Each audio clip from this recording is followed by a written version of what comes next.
Hey guys, we got a patch yesterday, and even though it says that it's a minor patch, there's actually a lot to go over, and I'm not going to read every single line of the patch. You'll find the patch in the description below, but I'm going to go over the changes that I think are most impactful. Starting with the first change, soul orbs no longer have special duplication rules before 8 minutes. Soul splitting rules are now the same before 8 minutes as afterwards. Adjusted trooper economy to compensate. There is also no longer a bounty bump that occurs at 8 minutes. So this change in and of itself actually has a lot of implications that aren't immediately obvious. When I saw this change, the first thing I thought about was like, hey, what this means is that technically funneling, which is like a strategy where you'll funnel resources into one hero, is now possible in Deadlock, whereas before it was not really possible, at least early.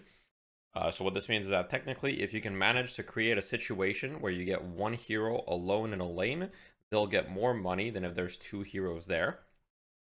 So it's unclear whether this will be able to be used effectively or not, but one thing that is clear is that, for example, this incentivizes as soon as the 6-minute mark hits, one of you can jungle and you will gain more money by one of you laning and one of you jungling. However, of course, towers are still incredibly important, so don't just go into the jungle. Pushing the tower is still the #1 priority, and this doesn't really affect the macro guide, but it's a little bit unclear what this will change. One thing that I did not think about that this impacts is denies. So previously, let's say a trooper, for simplicity's sake, was worth 80 souls during the laning stage. It wasn't worth 80, it was more 75. Let's say 80 because it's simple. Previously, a trooper was worth 80. If you denied an enemy trooper, you got 50% of the value, so you would get 40 souls, right? But you would essentially deny 80 souls from the enemy team, if that makes sense, right? Because they're only getting half the value, and the trooper is duplicated. So let me just get something to illustrate my point. Okay, so to illustrate my point, here's the facts. Before the patch, let's say a trooper was worth 80 souls. You would deny that trooper, you would get 40 souls. Now, the trooper would get duplicated. The souls would get duplicated for the enemy team, right? So for the team that last hits. So the heroes would get a total of 160 souls if they didn't get denied. Now, if the denied players would get 50% of the value. So let's say that you denied them. Instead of them getting a total of 160 souls, they would get 80, but you would only get 40 souls for hitting the deny, if that makes sense. And denies were not shared. After the patch, let's say a trooper is now worth double because they no longer get duplicated. So if the trooper was worth 80 souls, it's now worth 160 souls. Denies are still 50% of the value. So if you deny someone, you'll get 50% of 160, which is double what it was before. So you'll get 80 souls. The trooper does not get duplicated. And if the deny players get 50% of the value, they get 80 souls. So the amount of money that you were denying them is still the same, but the amount of money that you get for denying is double what it was. What this means is that you essentially can get a much bigger lead through denies than you could before. And I think it might be a little bit too much, to the point where if you only get 4 or 5 denies, that can be enough to get a significant advantage over the enemies by getting to your timings faster than they can, because just 4 or 5 denies is already going to get you multiple hundreds of souls higher than them. So, you'll be 3K when they're 2.5K, so on and so forth. Now, I'm not going to spend too much more time talking about it because it's a little bit unclear how this will play out, or if this will even stay the same. I honestly expect denies to be nerfed because it feels like they're, probably far too strong now. But regardless, let me know how you guys feel about this. The rest of the changes, I'm not going to go over in detail. The wave interval was increased from 25 to 30 seconds, but souls were changed so that it remains essentially the same amount of souls per minute, which is fine. The wave interval, 30 seconds is just much easier and more intuitive to remember, and that's how it is, for example, in Dota. All of these other things, players can no longer parry troopers, means it's harder to freeze, stuff like that. Talking about urn changers, so urn now reveals you immediately. First urn is now considered for comeback mechanics, 15% net worth delta. Urn now has a visual indication on the model to indicate if it's a side favored pickup. Claimed. So, as far as the Spirit Urn goes, as you can see, there will be red candles if it's essentially a comeback urn for the enemy team. And let me show you what it looks like if it's a comeback urn for your team. So if it's a comeback urn for you, it'll have green candles. And if it's a neutral urn, it's just not going to have any candles at all. But this is a really nice visual indicator. It makes it a lot easier so you don't have to do the math. You can just look at the urn and be like, hey, I'm going to pick it up because this is a comeback urn for us, or this is a comeback urn for the enemies. I'm not going to pick it up.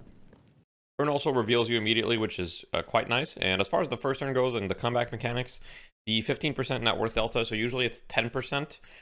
So usually for the other urns, it's a 10% net worth difference. For the first urn, it requires a 15% net worth difference. So essentially, usually that's a lead that's about like 8,000 souls at 10 minutes. So it requires a very, very significant lead in order to get the comeback urn. But hopefully this will help mitigate cases where you get completely dominated in lane and you feel like you have no recourse.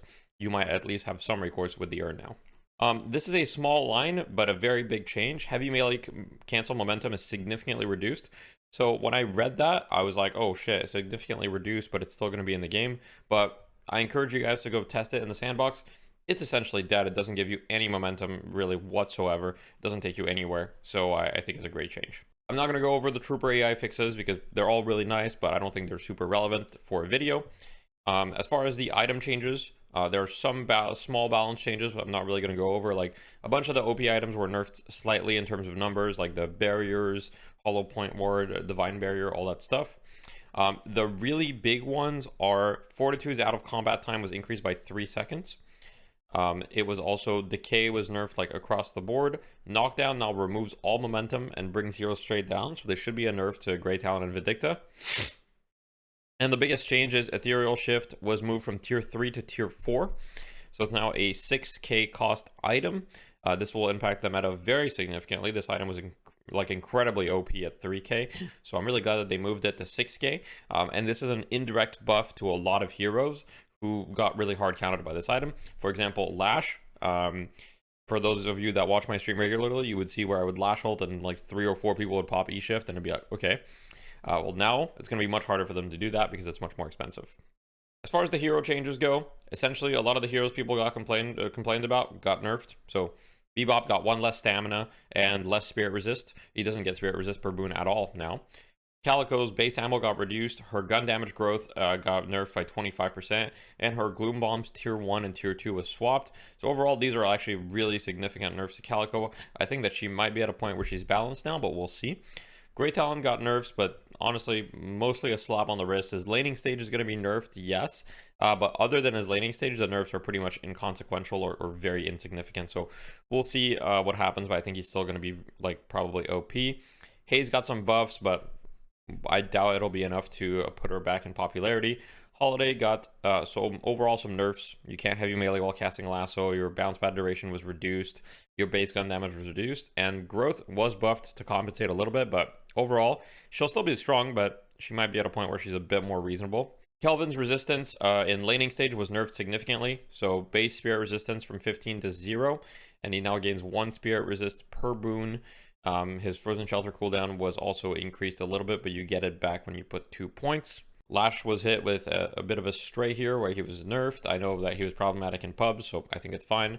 McGinnis turrets were buffed, but I mean, I played McGinnis a little bit, and it doesn't really feel like it changes anything.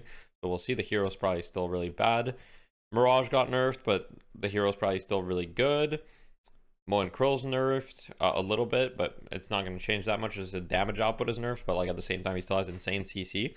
So it's good that his damage output is nerfed because he shouldn't have insane CC and damage output.